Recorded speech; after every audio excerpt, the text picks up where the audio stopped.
Hi, అందరూ బాగున్నారా? నేను శ్రీ హ్యాపీ ఛానల్ స్వాగతం. మీ అందరికి నమస్కారం. అయితే వాలంటైన్స్ డే అంటే తీపి గుర్తుగానే ఉండేది. అయితే 2019లో చేదు చోటు చేసుకుంది.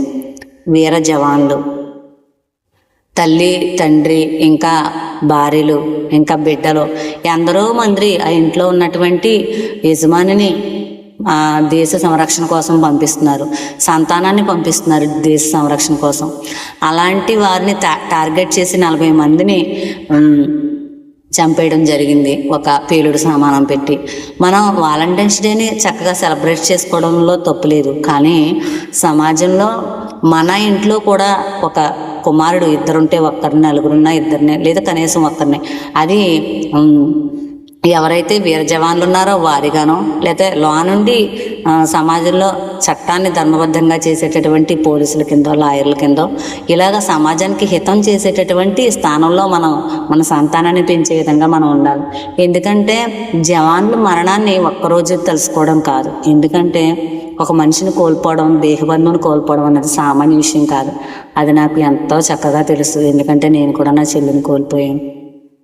అలాగే భార్యలను వదిలి, తల్లిదండ్రులను వదిలి ఎక్కడో జీరో ఉంటుంది అక్కడ ఉష్ణం.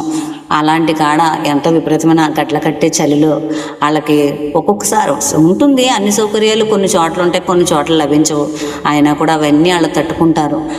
మా తమ్ముడు చెప్పాడు నాకు, అక్క జై కిసాన్ జై జవాన్ అంటారు, నేను ఇంటికి వస్తుంటే సెలవుల్లో అది ఏదో పని మీద, ముఖ్యమైన పని మీద వస్తుంటే నాకు కనీసం సీట్ కూడా ఇవ్వలేదక్క, నేను వాష్రూమ్లో నుంచుని వచ్చానక్క, చాలా హీనంగా చూసాడని చెప్పి అన్నాడు. నాకు చాలా బాధ అనిపించింది.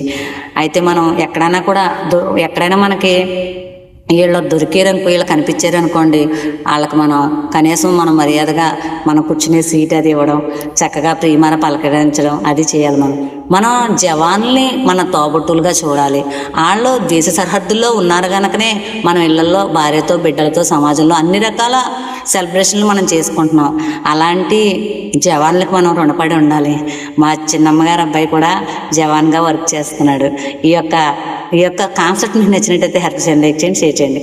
అది ఏ ఊరో తెలుసా? మిలిటరీ మాధవరం, నరాల నాగరాజు మా తమ్ముడు.